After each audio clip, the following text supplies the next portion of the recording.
fellas, I have a question for you. Do you like corporate overhauls? Yeah, me neither, but Universal sure does.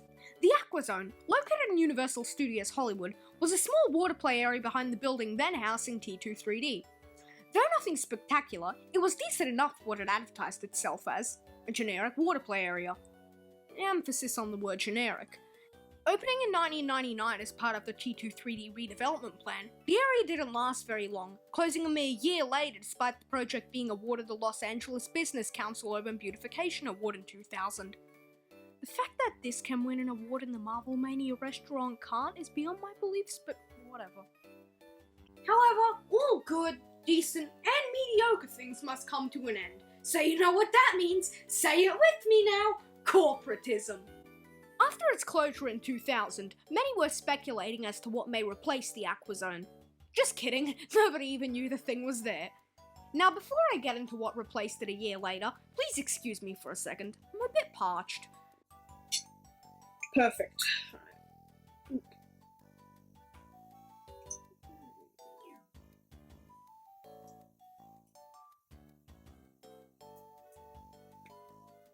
Huh. The Coke Soak is the first and hopefully only attraction in any theme park around the world to be based on the Coca-Cola brand, and for good reason. This thing is the most unnecessary replacement in human history, and that's counting Fast and the Furious Supercharged, mind you. I mean, it's not bad by any means, but whose idea was it to put a year's worth of effort and money into a water play area based on the Coca-Cola brand? No, seriously, whose was it? Fess up. I'm mad. So without further ado, let's take a virtual tour through corporatism, the land. Heading into the land initially, you'll find several things, being a Coca-Cola sign, a giant Coca-Cola glass, and a pair of lips that squirts water. Vickers logic. Looking at the land itself, you can tell it's very barren. In fact, the most populated area is Terminator Co., which is all the way at the very back and has no relation to anything there anyway. And you see, kids, this is why you shouldn't waste millions of dollars on a drink brand. Scattered throughout the land are several water cannons, all with a Coca-Cola theme, as they are not only red, but the cannons themselves are shaped to the bottles in which the popular drink is contained. Clever an idea as it is, they look very cheap and lazy, though I suppose for this area it fits in perfectly.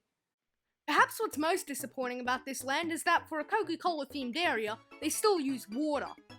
I mean, I understand that the decision of using literal Coke to spray people with would have been the dumbest decision in theme park history, but at least making the water brown or something to at least make it feel more Coke-like would have been helpful. But who am I kidding? This is Universal we're talking about. They made Creature of the Black Lagoon the musical.